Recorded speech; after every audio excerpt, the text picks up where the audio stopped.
Voilà, donc en fait, c'est en quelque sorte le plan de l'exposé. D'abord, je remercie beaucoup le comité et Pierre-Louis pour l'invitation, dont je fais partie exactement. Voilà. Et donc, il y a un certain nombre d'aspects dans l'exposé que je vais couvrir. Donc, je vais faire des rappels sur les dynamiques de rang unidimensionnelles. Ce n'est pas forcément très connu. Ensuite, ce qui m'intéresse essentiellement dans cet exposé, c'est le passage au multidimensionnel, c'est-à-dire l'idée de trier des gens sur des critères multidimensionnels et pas simplement unidimensionnels. Et on verra que ça correspond aussi à des modèles variés qui apparaissent en physique. Il y a le modèle de Zeldovich en cosmologie, il y a aussi la convection des fluides, et puis il y a même des maths pures avec des travaux récents sur la géométrie keylérienne où on a des choses du même genre. Oui, ça sera mentionné. Et alors peut-être la partie que je trouve la plus pertinente de l'exposé, c'est de voir que le concept de rang multidimensionnel a une interprétation stochastique. Et après, bon, il y aura un certain nombre de résultats obtenus à partir de principes de grande déviation, de principes de moindre action, et à la fin, on arrivera à une sorte de caricature du système de Vlasov-Poisson de la gravitation newtonienne que j'appelle Vlasov-Monge-Ampère. Donc c'est ça le programme. Et donc, je passe au premier tranche. Alors, je vais donner un exemple extrêmement élémentaire de dynamique de rang qui est relatif aux impôts. Donc, on a n contribuables qui sont étiquetés par alpha de 1 à n, et on note Zn, alpha, leur revenu imposable à l'année n. Et ce qui va jouer un rôle essentiel, c'est leur rang, c'est-à-dire c'est le rang du revenu. C'est-à-dire la personne qui a le revenu le plus élevé aura le rang 1, et la personne qui a le revenu le plus faible aura le rang n. Et maintenant, on regarde la dynamique. Donc c'est typiquement ce que pourrait faire un état. C'est-à-dire on va supposer que le taux de croissance des revenus est le même pour tout le monde, ce qui est un petit peu simpliste. Donc c'est ρ, c'est R, et taux, c'est le pas de temps en fait. Et il y a une correction par l'État avec un impôt sur le revenu qui est fonction du rang. En général, les impôts sur le revenu sont calculés à partir du revenu et pas du rang, mais ce n'est pas si différent que ça, parce que quand vous avez des tranches d'imposition, finalement, vous avez quelques taux dépendant de la tranche. Là, la différence, c'est que le taux va dépendre du 1% les plus riches, les 10% ensuite, les 20%, etc. Donc, ce n'est pas ce qu'on fait en général, ce n'est pas ce que fait le fisc, c'est une variante. Sauf si c'est considéré que des tranches de contribution. Voilà, mais ce que je veux dire, c'est que ça ne dépend pas du revenu lui-même. Voilà. Et donc, par exemple, si tous les revenus s'effondraient, à la limite, ça ne changerait pas le principe. OK. Donc, c'est un peu plus commode de passer au logarithme. Donc, donc dans la suite, je n'utiliserai pas les variables z, mais les variables logarithmiques. Et donc, on a une relation qui est plus simple à écrire. Oui, j'ai oublié de dire que oui, g est une fonction du rang. Voilà. Ça, c'est un modèle très simple. Alors, on peut le compliquer un tout petit peu. C'est plutôt des changements de notation d'ailleurs qu'une complication. Je vais introduire une notation un peu plus simple, un peu plus agréable. C'est de prendre W, ça va être le rang normalisé. Hein, c'est-à-dire que W va de 0 à 1. D'accord ? Au lieu de 1 à n. Et puis, là, j'inclus quelque chose de supplémentaire, c'est que j'ai la possibilité de mettre du bruit. Alors, le bruit est représenté par une fonction qui dépend du rang, R de W. Et puis, en fait, c'est un pseudo-bruit. C'est un bruit déterministe où, en fait, c'est comme une marche aléatoire où on vous dit, vous allez à gauche si votre rang est pair et à droite si votre rang est impair. Si vous avez beaucoup de monde, c'est quasiment, c'est comme tirer à pile ou face. Parce qu'être le 255 millionième, enfin non, le 250 millième ou le 250 millième 1, ça ne fait pas une grande différence. OK, donc c'est vraiment du pile ou face déterministe. Et alors là, il y a très longtemps, on a un résultat très ancien qui dit que dans la limite macroscopique où le pas de temps tend vers 0 et le nombre de particules, le nombre de contribuables tend vers l'infini, eh bien la fonction de répartition, donc UN de x, c'est la fonction monotone qui va de 0 à 1 et qui compte combien il y a de contribuables qui sont en dessous du revenu petit x. Et ça a une limite qui est une limite de type Burgers, c'est une équation de type Burgers avec des non-linéarités f et r qui sont simplement les primitives de grand F et de grand R. Voilà, alors ça c'est un premier résultat. Il y a un second résultat, peut-être que je vais le sauter, c'est plus qualitatif. Donc de toute façon, je vais montrer un dessin qui sera plus clair peut-être que l'énoncé, donc je saute ça. Alors voilà une représentation graphique de l'évolution des revenus quand vous avez une fonction f qui est de la forme, donc c'est u plus un sinus. Et ce qui est assez frappant, donc là il y a 100 contribuables et on observe 100 pas de temps. Voilà, et vous observez qu'à partir d'un profil de revenus qui est linéaire au début, donc ça c'est le profil des revenus à l'instant initial, en fait vous avez la formation de classes de revenus à peu près égaux.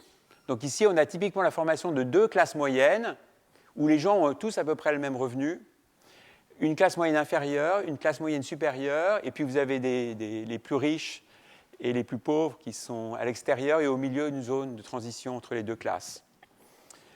Et vous voyez que la formation du plateau est très rapide, parce qu'en réalité, le premier graphique est obtenu au bout de 20 pas de temps.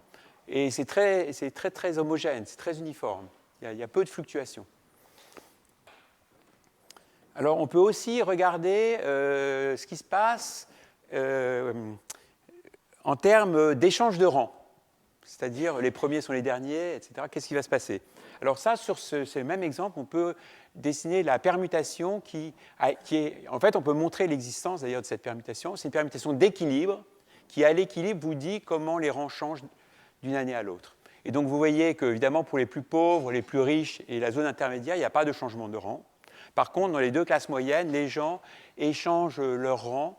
Et en fait, on peut montrer que génériquement, en réalité, ce sont des permutations à un cycle. Donc, ce qui est l'équivalent de l'ergodicité au niveau discret, c'est-à-dire on passe par tous les rangs possibles dans les classes moyennes. Voilà, donc ça, c'était l'exemple typique. Alors, il y a des commentaires, donc là, je vais me faire tuer, parce qu'effectivement, en tout cas, je vais appliquer ce que disait Pierre-Louis tout à l'heure, c'est que quand on regarde les références, on oublie toujours certaines. Et donc, évidemment, c'est de l'autopropagande, puisque c'est des travaux que j'avais faits dans les années 80, donc en tout début de carrière, donc c'est normal, c'est le moment de la sénilité, donc on revient vraiment au début. Et puis, ce que j'ai découvert, en fait, finalement, très récemment, grâce à un collègue suisse, Max-Olivier Angler, que, en fait, les versions bruitées et la version stochastique ont été beaucoup analysées en théorie des probabilités. Et notamment, alors c'est assez à la mode en finance, donc il y a les modèles Atlas, et ça a un rapport donc avec les mouvements browniens réfléchis, et pas plus tard qu'hier, Francis Comès m'a rappelé l'existence d'un article d'un certain Lyons avec un certain Stickman à l'époque. Il y a prescription. Oui, il y a prescription, voilà. Mais c'est à peu près la même époque quand même. Voilà.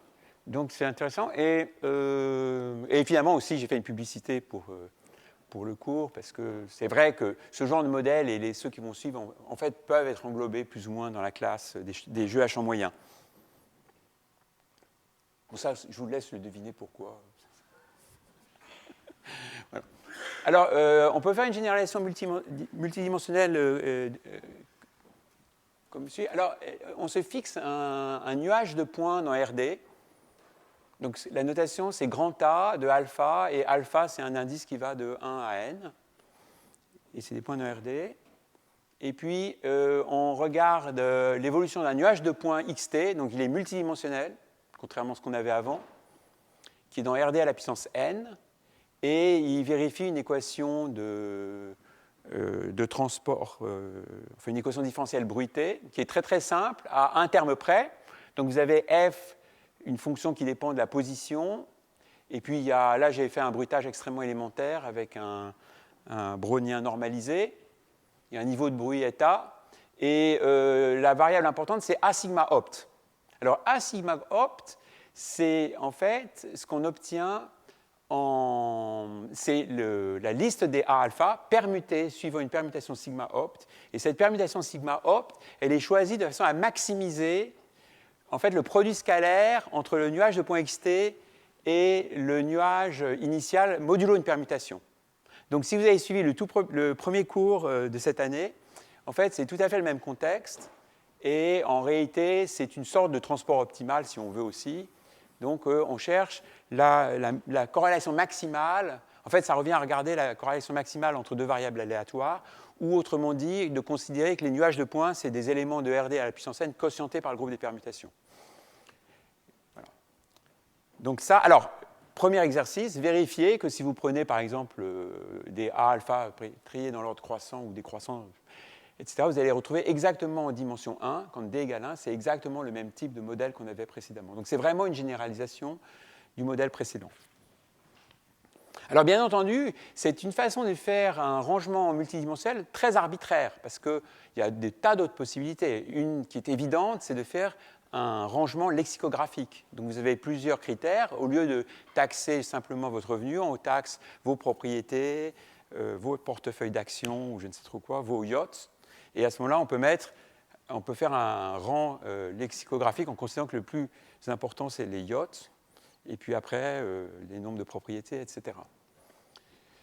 Voilà, donc il y a un côté extrêmement arbitraire dans la notion de rang multidimensionnel. On verra que celle-là a quand même des propriétés assez remarquables, et notamment une interprétation stochastique qui me paraît digne d'intérêt.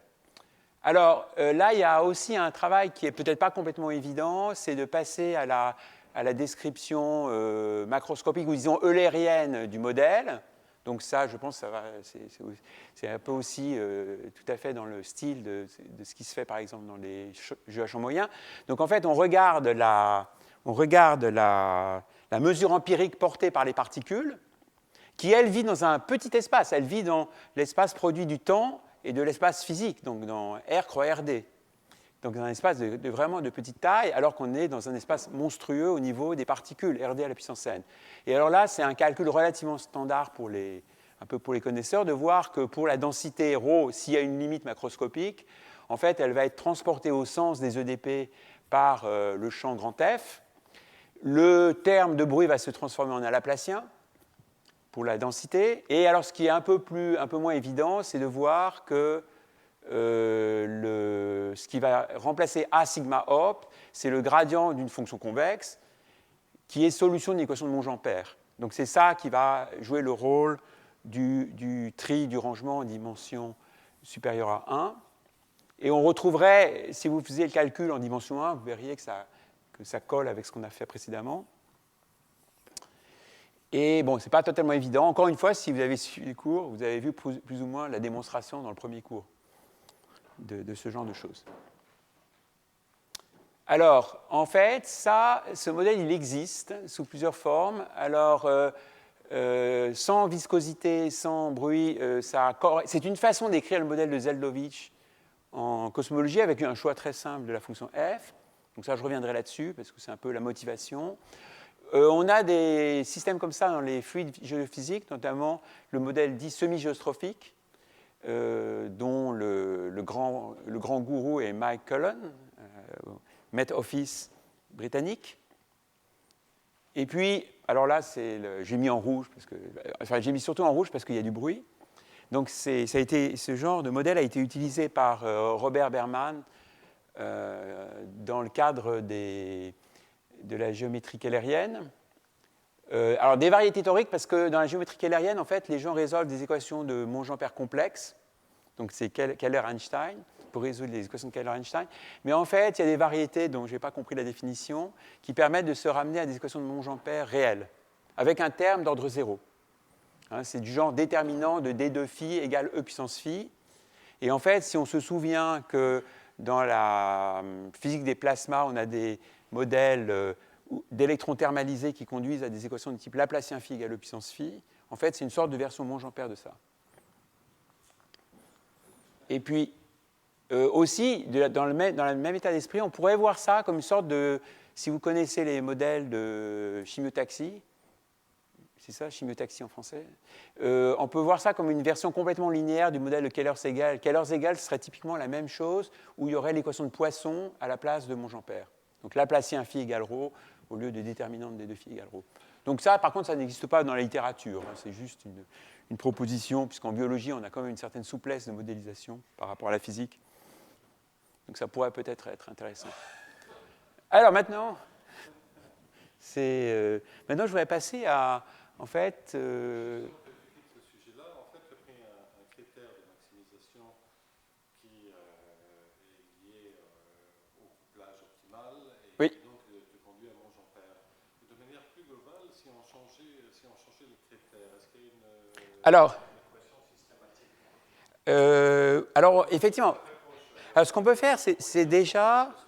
Alors bien sûr, ça ne va pas recouvrir tous les exemples possibles, mais il y a au moins, on peut jouer sur la forme quadratique, parce que là, la maximisation du progrès scalaire, et c'est un cas intéressant qui a été d'ailleurs analysé précisément par Galichon et Sant'Ambrogio, c'est que si on fait dégénérer la forme quadratique en fonction des dimensions, on retrouve le tri lexicographique à la limite. Donc déjà, ça contient comme cas extrême le critère lexicographique. Donc on peut supposer qu'au moins, ça pourrait être utile pour la modélisation au moins en jouant sur les formes quadratiques.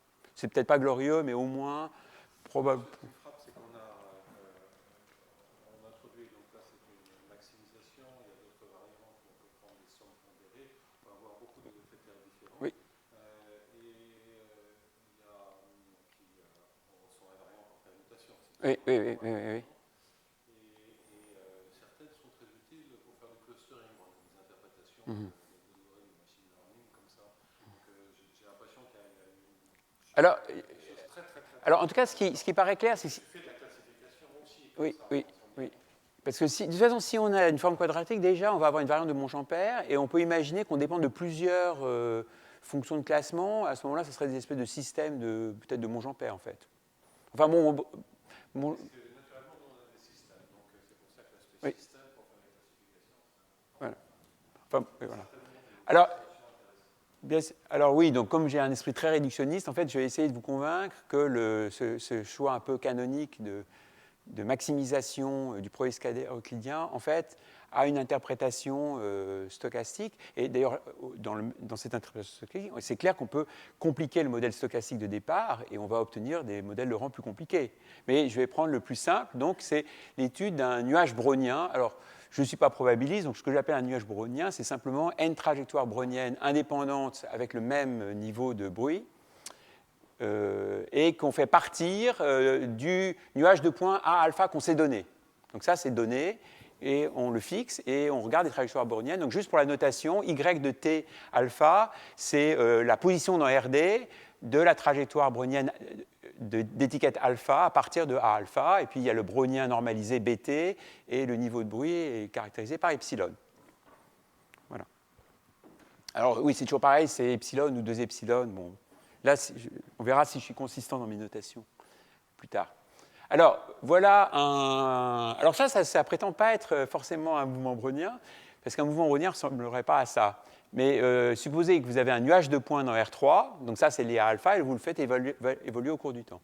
En fait, ça ressemble beaucoup à un mouvement brownien si il peut ressembler à ça s'il est conditionné à l'observation finale. Donc par exemple, si vous saviez où était arrivé le mouvement brownien au temps t égale 2,8, il est probable que l'historique serait voisin de celui-ci, avec une très forte probabilité. Donc ça, c'est un peu la base de l'idée qui va suivre. Et donc je vais faire un calcul des probabilités à ma portée. Je pense que c'est correct. Donc en fait, maintenant, on va regarder quelle est la probabilité d'observer ce nuage brownien à un instant t que vous êtes donné à une position xt. Voilà. Donc vous avez la photographie du nuage à l'instant xt et vous voulez savoir quelle est la probabilité d'être arrivé à ce stade-là. Alors bien entendu, comme ça a été déjà dit plusieurs fois, un nuage de points, c'est quelque chose qui doit être invariant par réétiquetage, par permutation. Donc c'est évident qu'on ne s'intéresse pas du tout à la probabilité que y de t alpha soit égal à xt alpha pour tous les alphas, on s'intéresse à ce que ce soit égal à une permutation près. Parce que ça veut dire que si vous regardez l'image précédente, c'est bien difficile d'imaginer quelle est l'étiquette du point qui est ici. L'image elle-même a complètement oublié l'étiquetage des particules. Donc votre observation elle est de cette nature-là, vous n'avez aucune connaissance de l'étiquetage des particules. OK, donc maintenant, donc c'est un calcul assez facile, puisque le plus simple, c'est d'abord de quotienter les permutations, de supposer qu'on connaisse l'étiquetage. Si on connaît l'étiquetage que je note sigma, Donc c'est une permutation, un étiquetage, c'est une permutation des n premiers entiers. À ce moment-là, c'est très facile de faire le calcul parce que j'ai n mouvements browniens indépendants. Donc le mouvement brownien a une densité de probabilité gaussienne. Donc ça va me donner des termes en xt alpha moins a sigma alpha, puisque j'ai fixé l'étiquetage sigma, carré divisé par 2 epsilon t. Ensuite, je fais le produit par rapport à tous les alphas, puisque c'est des problèmes indépendants. Et maintenant, il me reste à moyenner par rapport à tous les étiquetages, et on fait une moyenne uniforme. Hein, de façon prétentieuse, c'est une mesure de R sur le groupe des symétriques. Donc, on obtient cette formule, et on peut la réécrire grâce aux probabilités de l'exponentielle de façon un peu plus synthétique, en introduisant non plus la norme à simple barre dans l'espace de base RD, mais dans le grand espace des n particules que je note avec une double barre, en utilisant bien sûr la propriété de produit des exponentielles. Donc on a une formule assez simple, et j'ai oublié de dire que z, c'est le facteur de normalisation que vous pouvez calculer à la main, c'est très facile, mais je ne l'écris pas. D'accord, il n'y a pas de questions? Ça va? Bon. Alors maintenant, évidemment, comme dans toutes ces histoires-là, on sait très facilement calculer la limite de la probabilité, et traditionnellement, on regarde en fait le logarithme de la probabilité, donc moins limite epsilon log. Et donc, vous voyez que vous avez une symétrie entre log et l'exponentielle, avec la sommation au milieu. Et ça, c'est bien connu, c'est une sorte de méthode de Laplace réelle. C'est de dire que dans une somme comme ça, quand le niveau de bruit tend vers 0, vous avez des exponentielles qui sont exponentiellement petites, enfin, qui sont vraiment très petites. Et donc, le seul terme qui va survivre, c'est celui où l'argument de l'exponentielle est maximum. Tous les autres vont être invisibles en comparaison. Et donc, en prenant le log, on trouve simplement 1 sur 2t, l'inf de xt moins a sigma par rapport à toutes les permutations. Et c'est exactement la distance de transport de Monch-Kantorowicz d'exposant 2 entre le nuage de point x à l'instant t et le nuage de point initial. Voilà. Donc ça donne une formule très simple. Et en plus, en réalité, on a une connaissance un peu plus approfondie de ce genre de problème de type grande déviation. C'est que, en fait, quand le niveau de bruit tend vers 0, et une fois que vous avez conditionné, vous connaissez votre observation à l'instant t, en réalité, dans la limite de bruit nul, vous avez l'impression que les particules se sont déplacées suivant des géodésiques. Donc, en fait, en ligne droite, puisqu'on est dans l'espace RD, et géodésique aussi au sens du quotient par les permutations, c'est-à-dire que c'est aussi dans l'étiquetage optimal que vous avez obtenu à partir de l'observation. Donc vous avez l'observation vous donne l'étiquetage optimal, et en fait tout se passe comme si les particules s'étaient déplacées en rang, en ligne droite, et rangées par cette règle de tri. Hop là. Donc là, oui. Alors ça nous donne une formule d'interpolation entre le temps initial. Je ne dis pas du tout qu'elle est valable au-delà du temps grand T. En fait, on remonte le temps, on regarde le passé, et on s'aperçoit qu'entre le temps initial et le temps grand T, eh bien, tout se passe comme si les particules s'étaient déplacées suivant la loi suivante, donc 1 moins T sur grand T, et puis A sigma hop, le sigma hop étant défini en fonction de l'observation. Donc pour le moment, ça ressemble plutôt à un problème inverse qu'autre chose. Et la permutation est obtenue en maximisant le produit scalaire, parce que minimiser la différence du carré, c'est pareil que maximiser le produit scalaire. Je vous laisse faire le calcul, c'est pas trop dur. C'est la même chose. D'accord. Donc, voilà où on en est. Alors, là encore, on a un côté très problème inverse. Mais en réalité, il y a... Alors, déjà, voilà. Alors ça, c'est un dessin volé sur le web. Donc, je ne devrais pas le dire. Donc ça peut être censuré après. Donc voilà. Mais qui montre bien qu'il y a l'avantage de montrer un peu comment la notion de rangement. Vous voyez que les particules en fait évoluent de façon relativement lisse, et en particulier elles évitent de se croiser dans l'espace-temps. Ça, on peut le démontrer facilement. C'est que cette stratégie, en fait, les trajectoires en espace-temps ne peuvent pas se croiser. Ça serait contraire à l'optimalité de l'étiquetage. Donc il y a une notion de rang.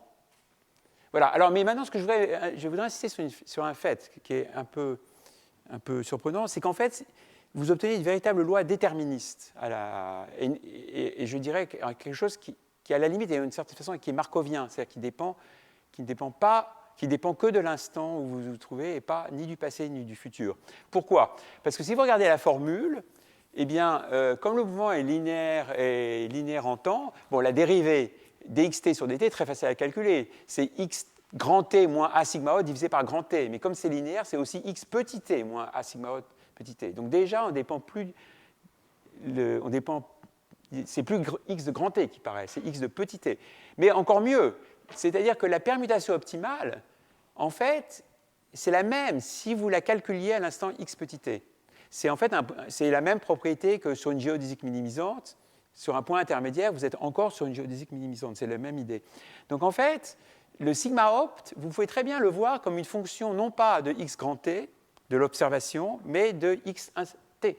Donc A sigma opt est vraiment une fonction de la position à l'instant t. Donc c'est ce qu'on appelle une loi physique, c'est-à-dire que vous connaissez votre état à l'instant t, ça vous permet de faire évoluer le système sans rien connaître en particulier du futur. Donc en fait, on a une sorte... Alors c'est une loi extrêmement primitive, si vous regardez bien ce qui se passe, c'est très très primitif. Oui, alors en t égale 0, oui, tout à fait. Mais ce que ça veut dire, en fait, en t égale 0... Oui, absolument, parce qu'en t égale 0, en fait, il faut se donner... C'est là où est la donnée initiale, parce que c'est la limite, quand xt moins sigma op sur t tend vers 0, qui est la seule chose à fournir. Et en fait, à cause des propriétés de transport optimal, en fait, et c'est aussi une remarque que tu avais faite dans le premier cours, en fait, c'est un espace tangent dans l'espace de transport, et ça n'est rien d'autre qu'un gradient. Et c'est un gradient, et c'est simplement un gradient, rien d'autre que ça. Et en fait, c'est exactement ça que faisait Zeldovich dans son modèle cosmologique. C'est qu'en fait, c'est une sorte... Le modèle Zeldovich, on peut le voir comme un gag, parce qu'il vous explique que dans le mouvement des galaxies, en fait, il y a une sorte d'équilibre entre l'expansion de l'univers et la force de gravitation qui est, pour simplifier, supposée newtonienne, ce que font assez fréquemment les cosmologues numériques. Voilà. Et en fait, cet équilibre fait que, en réalité, cette approximation est une bonne approximation. Et donc, elle vous dit qu'en gros, les galaxies ou les amas de galaxies se déplacent essentiellement en ligne droite depuis le Big Bang. Et la seule chose essentielle, c'est que leur vitesse initiale est en fait, n'est pas dans la gravitation newtonienne, en fait, par exemple, vous pouvez, si vous connaissez la position des corps gravitants, ça ne suffit pas à déterminer l'évolution. Vous avez besoin de connaître la position et la vitesse. Mais en fait, à cause du Big Bang, il y a un phénomène d'asservissement qui fait que la vitesse des particules ne peut pas être choisie indépendamment de leur position. Et dans le modèle de Zeldovich, on dit simplement que les galaxies dans l'univers primordial évoluent essentiellement avec une vitesse déterminée par un champ de type potentiel. Et en fait, c'est exactement comme si on était sur l'espace tangent de l'espace de transport optimal. Donc on est dans une direction, et il n'y a pas de loi particulière pour définir cette direction dans le modèle de Zeldovich. Donc, en fait, le dessin que j'avais montré tout à l'heure, j'avais triché parce qu'en fait, c'est une simulation numérique du modèle de Zeldovich. Et donc, en fait, je préparais le terrain en montrant typiquement l'évolution de galaxies ou d'amas de galaxies dans un cube tridimensionnel. Et vous voyez, le phénomène fondamental, c'est le phénomène de concentration des particules, qu'on verrait dans la gravitation newtonienne déjà, parce que c'est le phénomène de Jeans. Mais en fait, c'est encore plus simple. Disons que l'expansion de l'univers simplifie la description du modèle. Voilà. Alors, donc quelques commentaires. Donc, en fait, moi, je connais ce modèle de Zeldovich grâce à Uriel Frisch, et qui, je pense, est le premier qui a compris que, en fait, le problème inverse qui consiste à reconstruire les vitesses initiales des galaxies à partir de l'observation de la répartition de matière qu'on peut voir maintenant, en fait, était équivalent à un problème de Monge-Kantorovich, un problème de Monge de transport optimal avec le coût quadratique, le carré de la distance. Voilà. Et on a un peu travaillé ensemble, d'ailleurs. Alors, pour l'instrumentalisation stochastique, je l'ai écrit très récemment, mais c'est clair que c'est complètement lié au problème de Schrödinger. Donc, il y a Christian Léonard qui est ici. Et en fait, c'est quelque chose qui nous a enfin, que nous, en tout cas, on connaît bien grâce à lui. Et c'est une idée de Schrödinger qui date des années 30, et en fait, qu'on peut voir comme l'ancêtre du problème de transport optimal de Monge à coût quadratique, parce que le problème de Monge, il est plus ancien que, bien sûr, que Schrödinger, c'est le XVIIIe siècle, mais en fait, c'est la version, je dirais, une version bruitée ou anthropique du problème de transport optimal. Et donc, sur le plan théorique, c'est très intéressant d'avoir ces contacts avec Christian. Et puis sur le plan numérique, je fais la publicité pour Mocaplan, et en fait, c'est des techniques qui marchent très bien, en particulier pour des problèmes compliqués. Hein. Pour les problèmes les plus simples, en fait, on a plutôt intérêt à utiliser des très bons solveurs de Monge-Ampère, dont je parlerai plus tard. Mais en fait, pour des problèmes très généraux, la méthode anthropique semble être une méthode vraiment efficace si on n'a pas d'autres, si on n'a pas le choix. Pour les problèmes multimarginaux, par exemple, de transport multimarginaux. OK, et puis alors là, donc, je fais une nouvelle publicité pour Berman. Voilà. Et en fait, c'est très intéressant à lire. Hein. C'est des articles où tout est un peu mélangé. C'est assez fascinant. Ah oui, oui. Non, mais c'est il y a des articles qui sont très raisonnables. La partie keylérienne est presque... pour les gens qui n'aiment pas la géométrie, la partie keylérienne est presque évacuée. Il y a des articles qui sont essentiellement des articles tournant autour des idées de mécanique statistique, de probabilité de transport. Donc c'est tout à fait... Voilà. OK, donc il reste combien de temps? Ah oui, c'est pas mal. Oui, il y a une petite blague, parce qu'en fait, comme je suis au laboratoire Laurent Schwartz, en fait, j'ai des collègues keylériens. Et en fait, Berman est un collaborateur d'un des membres de mon laboratoire, ce que je ne savais pas avant. Donc c'est assez amusant de voir la connexion. Et donc, du coup, j'ai tout de suite commencé à discuter avec ces gens-là. Et là, dit, mais c'est... Non, mais la première chose qu'ils m'ont dit, ah, mais de toute façon, les variétés toriques, c'est très, très simple. Alors, tu fais CN, je ne sais pas quoi. Alors là, en fait, je ne comprenais absolument rien de ce qu'ils me disaient, alors que je pouvais quand même lire ce que disait Berman. Donc, c'est assez amusant. Donc, mais je pense qu'on va pouvoir éventuellement converger vers un truc. D'ailleurs, je fais une publicité il y a un article de Sébastien Bouxhomme qui est dans la Gazette, qui est assez intéressant, parce que lui, il est dans ce domaine-là. Et en fait, c'est essentiellement un article de Mécastat. Donc, je vous recommande de le lire. Il parle de Monge-Ampère complexe, mais pas de Monge-Ampère réel. OK, alors, il y a une autre stratégie que je trouve intéressante et que j'ai appelée onde pilote. Je vais expliquer dans un instant comment. C'est en fait, au lieu de partir de mouvements browniens, de plutôt regarder l'équation de la chaleur associée au mouvement brownien. Donc, en fait, on regarde l'équation de la chaleur, donc c'est quelque chose de tout bête, mais c'est dans un espace de très grande dimension. C'est dans RD puissance n. Et conformément à la philosophie des nuages, la donnée initiale correspondant à ce que j'ai dit précédemment, pour la densité dans l'espace des nuages, ça va être une masse de Dirac portée par le nuage, mais évidemment moyennée par rapport à toutes les permutations. Donc c'est la somme des deltas de x moins a sigma, la notation étant de a composé par sigma. Voilà. Alors ça, c'est un objet extrêmement sympathique. Bien sûr, la donnée initiale est dégoûtante, mais ça va vous donner tout de suite une fonction ρ qui est lisse et strictement positive. Donc c'est un délice. OK ?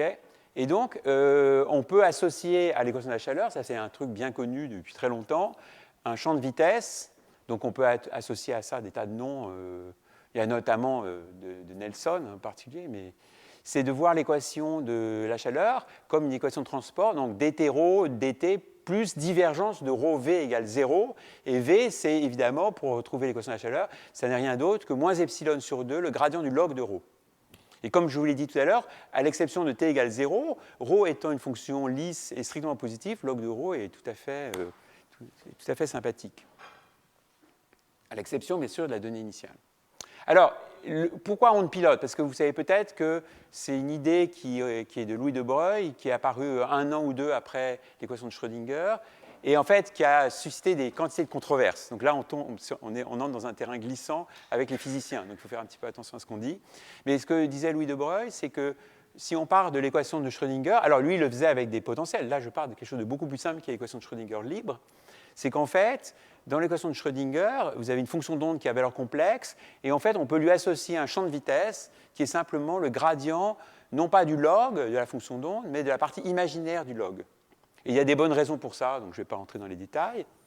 Et en fait, ça a conduit à une interprétation un peu hétérodoxe de la mécanique quantique, auquel on associe le nom de Bohm, c'est un peu sujet à controverse. Mais il y a le livre de Frank Laloé sur la mécanique quantique, on en parle de façon, à mon avis, très raisonnée, et il dit qu'il n'y a pas vraiment de problème, c'est un point de vue tout à fait qui n'a rien de scandaleux. Et en fait, dans le cas de l'équation de Schrödinger, on peut faire le même calcul que je vais faire. Alors évidemment, on ne va pas partir de masse de Dirac, on va partir de gaussienne, donc là il faut introduire un paramètre de régularisation A, et on fait la symétrisation directement de la fonction d'onde. C'est ce qu'il faut faire en mécanique quantique par rapport au groupe des permutations. Et en fait, vous avez en mécanique quantique deux possibilités. La possibilité de mettre une somme de gaussienne, ou vous pouvez mettre aussi des sommes alternées en fonction de la signature de la permutation, suivant que vous regardez des bosons ou des fermions. Alors, ce que je vais raconter semble lié au cas bosonique, parce que, enfin, en fonction des expériences numériques que j'ai pu mener, on ne sait pas très bien ce qui se passe dans le cas fermionique. Donc peut-être que ce que je dis n'est adapté qu'à cette statistique. Dans le cas fermionique, vous avez ce qu'on appelle les déterminants de Slater. Puisqu'en fait, quand vous avez une somme alternée comme ça avec la signature, en fait, vous retrouvez le déterminant de la matrice de coût qui associe le coût d'un nuage de points à un autre qui apparaît. Donc ça va ? Voilà. Alors, dans le cas de l'équation de Schrödinger, le calcul est plus scabreux puisque la fonction d'onde peut s'annuler. C'est un des gros problèmes de cette approche. Et donc, on va avoir des calculs avec des exponentielles complexes et donc des possibilités d'annulation, notamment quand on calcule la dérivée logarithmique de la densité. Donc, dans le cas de la chaleur, il n'y a pas ce problème. Alors, voilà ce que ça donne dans le cas de la chaleur. Donc, on fait le calcul. Donc, c'est complètement trivial, puisque la solution de l'équation de la chaleur, il n'y a aucune force extérieure, aucun terme d'interaction. Rien, il n'y a rien. Donc, en fait, vous avez la solution exacte de l'équation de la chaleur, et vous pouvez calculer ce système piloté, et vous trouvez une formule comme ça. Donc, je l'ai noté comme ceci, avec A entre crochets. C'est une sorte de moyenne par rapport au poids gaussien, ce poids dépendant évidemment de la position des particules. Voilà, donc c'est ça qu'on obtient explicitement. Et vous voyez que c'est quelque chose qui est absolument pas singulier, à part t égale 0, c'est la seule singularité, c'est t égale 0. Alors, la première chose qu'on fait justement pour éliminer tout problème avec t, c'est qu'on renvoie le temps initial à moins l'infini. Donc en prenant un temps exponentiel, en prenant t égale la puissance de θ, vous vous débarrassez du 2t dans la dérivée. Et en fait, là, on est dans un contexte tout à fait agréable, de façon assez surprenante, grâce aux propriétés de l'exponentielle. Vous savez peut-être que quand vous prenez le log de d'une somme d'exponentielle, vous retrouvez la convexité, en fait.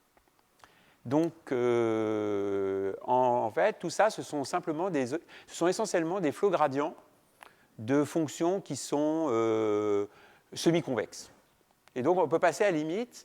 Donc, j'avoue que je n'ai pas rédigé, mais je ne vois pas quel gag il puisse y avoir dans ce problème-là.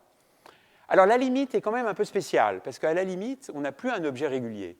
On a un objet qui est donné par l'inf des carrés. Alors ça, c'est pas mal, parce que c'est quand même une fonction semi-convexe. En effet, si vous développez l'inf, vous apercevez que vous pouvez sortir le x carré, et après, vous avez un inf de fonction affine, donc c'est une fonction concave. Et donc, moins la fonction concave, ça fait une fonction convexe. Donc, vous avez une phi de x, c'est x carré sur 2, moins une fonction convexe. Ou le contraire, c'est moins x2 carré sur 2, plus une fonction convexe. Alors, donc pour la limite, il faut définir le système différentiel ordinaire de façon précise. Et donc, ça, c'est fait par la théorie des opérateurs maximaux monotones. Et là, j'utilise la formulation qui me paraît la plus pertinente, parce que vous êtes peut-être habitué à la formulation avec les sous-différentiels, mais en fait, je pense que la formulation qui est mieux, c'est de considérer que la dérivée à droite, que j'ai notée D+, est déterminée par quelque chose de parfaitement défini. Ça n'appartient pas à un ensemble, c'est quelque chose de bien précis. Et ce précis, je l'ai noté avec une notation un peu baroque, gradient bar, c'est juste pour vous montrer que ce n'est pas le gradient au sens standard, parce que la fonction phi étant un inf de fonction quadratique, évidemment, a des kings, plutôt des anti-kings. Donc c'est une fonction qui va être comme ça, qui va ressembler. Oui, vous voyez, c'est une fonction donc en fait, elle va avoir des singularités, et dans ces singularités, bien sûr, le gradient n'est pas défini, vous avez un sous-différentiel, et ce qu'on prend, c'est l'élément dans le sous-différentiel qui a la plus petite norme. Donc alors il y a des noms, il y a une époque où ça s'appelait la sélection minimale, etc. Mais maintenant, Luigi Ambrosio dit le gradient. Donc c'est bien. Donc on peut l'appeler gradient, mais je trouve que c'est un peu confus, donc il faut quand même rappeler que ce n'est pas vraiment le gradient au sens standard. Et c'est intéressant parce que c'est quelque chose qui va avoir tendance à diminuer la dimensionnalité du problème. Parce qu'en effet, ce flot gradient, là, il va avoir tendance à pousser les particules justement là où le gradient n'est pas défini de façon claire. Et pourquoi ? Parce qu'en fait, là où le gradient n'est pas bien défini, gradient phi bar, ça va vous donner l'élément de plus petites normes. Et ça, ces flots gradients adorent ça. Donc en fait, la dynamique va se concentrer naturellement sur la variété des x pour lesquels le gradient n'est pas défini. Et en fait, si on regarde les choses en dimension 1, par exemple pour une suite de particules sur la droite réelle, en fait, c'est exactement équivalent au mécanisme de collision collante. Alors, qu'est-ce que je veux dire par collision collante? Vous avez deux particules qui se rentrent dedans, et il n'y a pas de rebond élastique, c'est une collision parfaitement inélastique. Donc, elles fusionnent, et simplement, elles gardent leur impulsion. L'impulsion est conservée, et l'énergie cinétique est minimale, parce que la collision collante, c'est ce qui vous réduit au maximum l'énergie cinétique, et c'est le même mécanisme qu'on a dans le flot gradient avec le gradient généralisé comme ceci. Il va faire la même chose, au moins en dimension 1. En dimension supérieure, l'interprétation est moins claire, parce que l'espace, c'est pas exactement, c'est plus compliqué que des collisions en fait, dans le cas multidimensionnel. Donc voilà, donc ça c'est la partie. Alors j'ai fait une expérience numérique, puisque je ne suis pas capable de enfin, je n'ai pas essayé vraiment de voir ce que ça donnait dans le cas quantique. Je pense que c'est faisable en fait. Surtout avec un nombre fini de particules, à mon avis, on peut justifier ce genre de choses, mais c'est un peu technique. Alors voici un dessin où on voit, alors c'est trois simulations différentes que j'ai mis les unes à côté des autres, et donc c'est en dimension 1, on observe un système très simple où il n'y a que 5 particules en dimension 1, donc D égale 1 et N égale 5, et à l'extrême gauche, vous voyez en fait le modèle des particules collantes. Donc là, vous avez un déplacement... Bon, en fait, oui. Là, ce que j'ai écrit, c'est la variable originelle avant le changement de temps, parce que sinon, on n'aurait pas des droites. Okay. Alors, en fait, vous voyez les collisions collantes. Donc, les deux particules de gauche sont les premières à fusionner. Ensuite, elles fusionnent avec la troisième, etc. Et les autres simulations sont faites avec le modèle, avec l'équation de Schrödinger, avec différentes valeurs du paramètre de Planck. Et en fait, ce qui est de façon assez surprenante, donc là, en fait, la somme sur toutes les permutations, c'est pour ça qu'il n'y a pas beaucoup de particules, parce qu'il ne s'agissait pas de tricher avec ça. Donc c'est vraiment une somme sur le groupe symétrique. Donc évidemment, vous arrêtez très vite de le faire au-delà de 7 ou 8. Et en fait, vous voyez que là, en fait, il n'y a jamais de collision dans le cas Schrödinger. Mais en fait, les trajectoires ressemblent de plus en plus à des trajectoires de collision collante. Ça se voit bien sur le deuxième, par exemple. Sur le troisième, on ne voit pas du tout l'effet collision collante. En se ramenant à la limite classique, on se rapproche vraiment des particules collantes. Donc ça donne une conjecture, c'est purement numérique, que probablement ça va bien se passer dans le cas Schrödinger, bosonique, au moins en dimension 1. Peut-être qu'il y a des gags multidimensionnels à exclure. Voilà. Alors maintenant, je suis encore un peu loin de Vlasov-Poisson, parce que tout ce que j'ai fait jusqu'à maintenant, c'est ce qu'on appelle des dynamiques du premier ordre, des flots gradients, où vous pensez au modèle de chimiotaxis. Donc c'est typiquement des choses qu'on obtient dans les systèmes frictionnels. Et en fait, on aimerait retrouver des systèmes conservatifs de type lagrangien, newtonien, plutôt que des systèmes dissipatifs. Alors il y a un truc qui est peut-être un peu pas très brillant, mais qui permet de le faire, c'est qu'en fait, dans la théorie des grandes déviations, vous avez un moyen en fait, systématiquement de monter une équation du premier ordre à une équation du deuxième ordre. On va utiliser cette astuce. Donc en fait, on revient au système piloté. Donc là, j'ai oublié ce que j'avais fait précédemment en passant à la limite sur le niveau de bruit. Donc je fixe mon niveau de bruit epsilon, il est fixé. Et je regarde le système piloté à la de Broglie, enfin, sauf que c'est dans le cas de l'équation de la chaleur, bien sûr, et j'ajoute de nouveau un bruit. Eta, dB. Alors, en fait, ça devrait être un racine de eta. J'ai oublié la racine carrée. OK. Alors, à ce moment-là... en fait, si, je peux laisser eta parce que je ne vais pas parler de l'équation. Donc, c'est bon. On peut laisser eta. Alors, à epsilon fixé, là, c'est du gâteau d'utiliser Wenzel-Freidlin pour les grandes déviations, parce que vous avez un système dynamique parfaitement lisse. En plus, j'ai évacué la singularité en t égale 0 en prenant θ. Donc, c'est heureusement, parce que ce n'est pas si évident de lire les Dembo-Zetouni. En fait, c'est pas si évident de trouver exactement le théorème comme vous voudriez l'appliquer.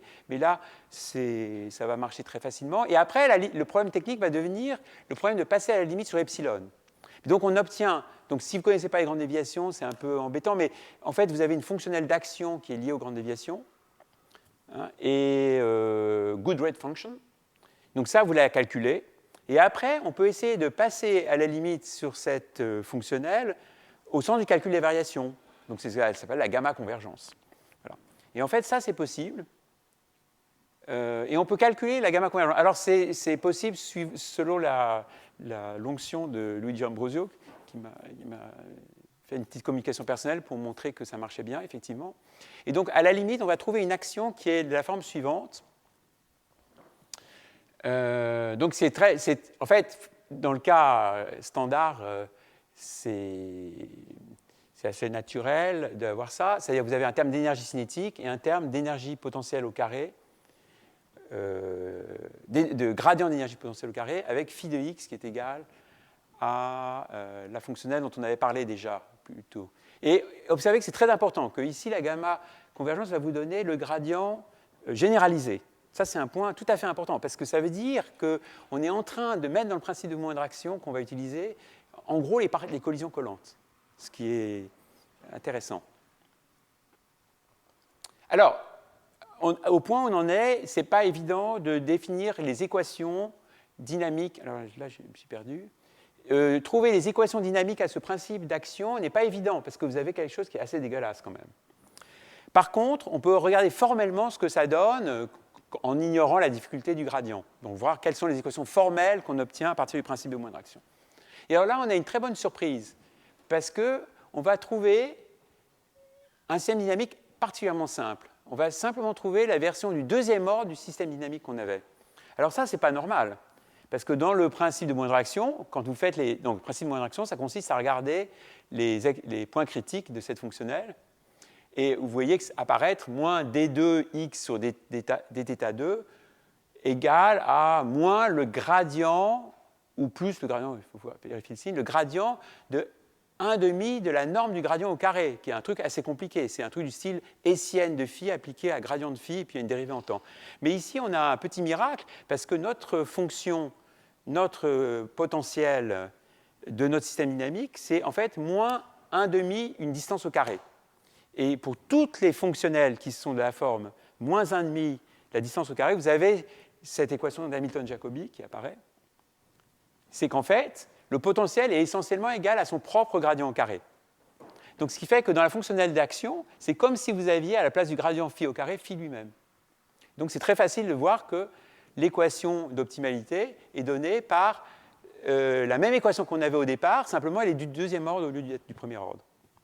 Donc, c'est une propriété amusante. Voilà, et alors ce que je dis, mais alors ça c'est un peu, là par contre c'est quelque chose à clarifier, c'est que dans la gamme à limite, évidemment, ce qui va remplacer gradient phi, c'est gradient bar phi, et donc normalement on va prendre en compte les solutions dissipatives du système du premier ordre. On a quelque chose d'assez paradoxal, parce que ce système du deuxième ordre, en fait, si vous l'écrivez tel quel, phi est une fonction semi-convexe, les dérivées secondes de phi sont des mesures, donc on est dans le cadre d'hypernalliance amélioré par Bouchu et Ambrosio. C'est-à-dire que vous avez un système d'équations du deuxième ordre avec un champ qui est BV. Donc normalement, dans ces théories-là, on a des trajectoires qui sont réversibles et non dissipatives. Mais en fait, avec ce principe de mouvement d'interaction généralisé, on va trouver d'autres types de solutions qui ne sont pas a priori les mêmes solutions que dans la théorie de champ BV. Et en particulier, on va avoir les solutions de l'équation du premier ordre qui ont un comportement totalement différent. Alors, on pourrait peut-être discuter, parce qu'en fait, les solutions d'hyperalliance Bouchu, en fait, ne sont pas définies clairement pour toutes les données initiales. Donc, il pourrait y avoir il y a peut-être une finesse à ce niveau-là. Mais en tout cas, c'est assez intéressant de voir qu'on a un autre type de solution. Et alors, c'est assez intéressant parce que ça correspond à une discussion qui existe réellement sur le modèle de Zeldovich, parce que le modèle de Zeldovich, il vous dit que les particules avancent en ligne droite, et qu'est-ce qu'on fait après les collisions? Donc, il y a plusieurs écoles de pensée. Il y a l'école de pensée dont je me souviens parlait souvent, l'école catastrophique de Arnold, c'est-à-dire de dire qu'en fait, on considère simplement que les particules se croisent sans aucune... Et ce qu'on voit, c'est simplement la projection d'une lagrangienne sur l'espace physique. Donc on a l'impression que les concentrations sont juste un effet de projection d'un espace des phases sur un espace physique. Et puis il y a l'autre idée que, en fait, c'est peut-être des collisions beaucoup plus dissipative, et évidemment la réalité est entre les deux, puisqu'il y a un mécanisme mixte, probablement, dans la réalité. Donc j'ajoute que ce ne sont que des modèles cosmologiques, évidemment, ce n'est pas du tout la réalité exacte. Alors, maintenant, il y a un exercice qu'on peut faire, donc je pense que le temps est presque terminé. Il y a un exercice un peu de même nature que celui qu'on avait fait pour les équations du premier ordre, qui est de trouver quelle est la bonne EDP dans un espace de petite taille. Donc ici, comme c'est des dynamiques du deuxième ordre, l'espace de petite taille, ça ne va plus être RD, ça va être RD croix RD, l'espace des positions-vitesses, comme on fait en théorie cinétique. Donc on va trouver une équation donnant l'évolution de la densité des particules, non pas en position, mais en position-vitesse, qu'on note traditionnellement F. F Tx, c'est la trajectoire. Donc la première équation est complètement élémentaire, c'est celle qui vous dit que les particules sont transportées par un champ gradient, et ce champ gradient, on le retrouve par transport optimal ou Monge-Ampère de la façon suivante. Alors j'ai écrit un peu différemment du slide précédent parce que j'ai voulu mettre l'identité à part. Donc en fait, ce n'est pas exactement le phi que j'avais tout à l'heure, c'est le phi de tout à l'heure à une fonction quadratique près. Et ce qui alimente l'équation de Monge-Ampère, en fait, c'est la densité macroscopique de l'intégrale de f par rapport à la variable vitesse. Alors ça, c'est sympathique. Alors apparemment, je ne crois pas que ce modèle existe dans la littérature physique. Donc on l'avait étudié avec Grégoire Lepère il y a 10 ans comme une sorte d'équation approchée pour l'équation de l'air, des fluides incompressibles, en particulier parce que si vous voyez que si vous considérez les champs, si vous renormalisez les choses correctement et que vous considérez que phi est un champ de faible amplitude, ce qui veut dire en gros que vous avez des variations de densité faibles par rapport à une moyenne uniforme, en fait, la limite, c'est formellement que 1, le déterminant de l'identité, c'est 1 est égal à la densité macroscopique. Donc ça vous décrit un système de particules conduites par un gradient et qui se répartissent uniformément en espace. Donc ça, c'est une sorte de description cinétique du modèle de l'air des fluides incompressibles, qui n'est pas la description habituelle. La description habituelle se fait en termes de champ de vitesse. Mais d'une certaine façon, vous pouvez dire que l'équation fondamentale dont parle l'air, c'est de dire que les particules sont accélérées par un champ de pression et qu'elles se répartissent uniformément. C'est simplement dans l'article de l'air qu'il introduit le champ de vitesse et qui dérive les équations de l'air. En fait, les équations de l'air, c'est une équation dérivée en faisant une hypothèse sur l'existence d'un champ de vitesse qui transporte les particules. Alors, on peut aller à l'ordre suivant et regarder ce que c'est que l'équation quand phi est faible mais pas nulle. Et là, en dérivant le déterminant, évidemment, le terme après 1, ça va être la trace de la matrice hessienne de phi, donc c'est le Laplacien. Donc on va avoir 1 plus Laplacien de phi est égal à l'intégrale de f. Ça, c'est le modèle de Vlasov-Poisson. Alors, les signes sont tels que, si je n'ai pas fait d'erreur de signe, que vous avez le modèle de Vlasov-Poisson gravitationnel. Ça ne vous donne pas le modèle de gravitation coulombien. Ça donne simplement le gravitationnel, qui est une sorte d'expression de la gravitation newtonienne pour une sorte de continuum de particules. Et en fait, dans les...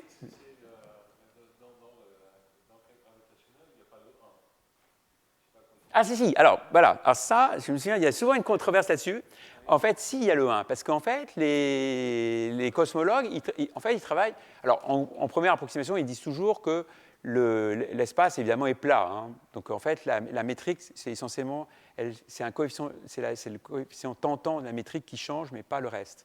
Donc, à ce moment-là, vous travaillez sur RD, sur R3.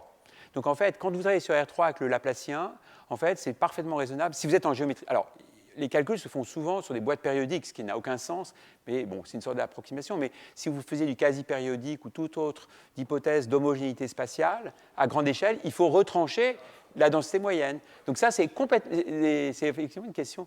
Donc vous avez une antigravité qui est due à la moyenne des corps. Ah, bien sûr, ça n'a aucun sens pour le système solaire. Mais si vous êtes à une échelle extrêmement macroscopique, d'une sorte de quasiment un continuum de galaxies, à ce moment-là, il faut localement retrancher l'effet moyen de la répartition des masses. Donc c'est normal d'avoir le 1 dans ce cadre-là. OK.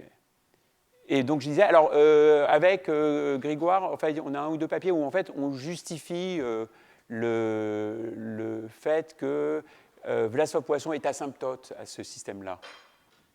ça peut se faire, bon, parce qu'on a des bonnes informations sur Vlasov-Poisson, hein, n'est-ce pas? Donc on sait que Vlasov-Poisson a des bonnes solutions, et donc à partir de là, ce n'est pas très difficile de voir que Monge-Ampère peut être vu comme une perturbation de Poisson.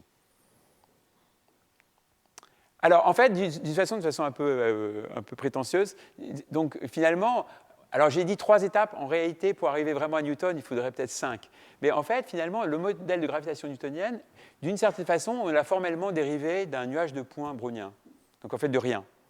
Hein, si on suppose que tout ce qui est brownien, enfin que le bruit blanc, c'est rien. Donc, en fait, alors bien sûr, je vous rappelle les étapes. Donc, si on suit l'approche onde pilote, il faut d'abord un premier niveau de bruit, donc lui qui est vraiment fondamental. C'est très clair qu'on parle d'un brownien, donc il y a du bruit dû au brownien.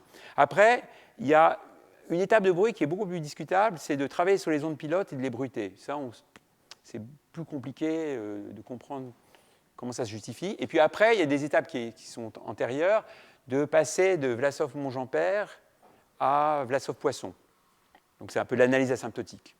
Et puis après, alors de Vlasov-Poisson, reconstituer le n-body problème de Newton, ce n'est pas si facile que ça. Enfin, bon, cela dit, ce n'est pas vraiment un problème ponctuel. Mais voilà. Donc le problème, par contre, le problème pour retrouver le problème à n-corps, c'est qu'en fait, il y a du vide. Et donc, en fait, il faut approcher le vide. Là, dans la théorie, on a besoin quand même d'un fond neutralisant uniforme. Voilà, exactement. Alors, donc là, ça devient plus baroque, donc plus difficile à admettre, honnêtement. Mais néanmoins, en principe, on peut faire ce cheminement. Alors, j'avais quelques commentaires, dont je les mets en bloc, parce que c'est pas très... qu'est-ce que je voulais dire? En fait, c'est le dernier qui me... Je vais en profiter pour peut-être le dire à des gens qui ne sont pas trop au courant, c'est qu'en fait, depuis 2003, il y a un algorithme vraiment performant pour Monge-Ampère dont on peut attribuer la conception à Quentin Mérigot. Et Bruno Lévy à Loria, à l'INRIA Loria, en a fait une version 3D. Et c'est un truc sensationnel parce que ça permet de traiter l'équation de Monge-Ampère lorsque la convexité dégénère, puisque l'ellipticité de Monge-Ampère est due à la convexité de la solution elle-même. Mais en fait, les cas vraiment intéressants dans les applications, enfin les applications que je connais, c'est toujours les cas dégénérés. C'est-à-dire que la convexité dégénère, soit vous avez des kinks ou des zones plates. Et là, les algorithmes genre Newton, d'ailleurs j'en profite pour dire que Grégoire Lepère avec Francesca Rapetti avait fait un algorithme très bon pour le cas vraiment convexe avec Newton, ça marche très bien. Mais Newton se casse la figure complètement dans les cas dégénérés. Et donc, il a fallu l'intervention de Mérigot pour essayer de reprendre en fait, l'idée que Pogorelov avait utilisée pour montrer l'exécution de Monge-Ampère et d'en faire un vrai algorithme qui marche. Et ça, c'est le cas. Alors, ce n'est pas aussi efficace qu'un Poisson-solver, un solver de Poisson, mais sur leur laptop, ils font une simulation d'1 million de points de l'ordre de la minute. Alors, un Poisson-solver ferait ça peut-être en quelques secondes. Donc, il y a et c'est essentiellement linéaire par rapport à la taille du problème. Donc, ça, c'est une véritable révolution, parce que quand, par exemple, Uriel Frisch faisait son problème de reconstruction, avec des méthodes genre BERT-CECAS, des méthodes liées à la programmation linéaire, à la combinatoire, il fallait des heures ou voire des jours de calcul pour traiter de l'ordre de 10 000 points. Et c'était absolument impossible d'aller au-delà. Vraiment impossible. Donc vous mettez... De toute façon, moi j'ai essayé. Déjà 10 000, c'est remarquable qu'ils aient réussi à faire ça. Mais même avec ces logiciels, vous mettez 1000 points, ça va à peu près, ça rame. Vous mettez 2000 points et il ne se passe rien. Donc la méthode itérative, on ne sait pas ce qu'elle fait. Et au bout d'un moment, vous arrêtez la simulation. Donc ça, c'est totalement modifié maintenant avec ces algorithmes-là. Donc en fait, ça veut dire que même mon genre...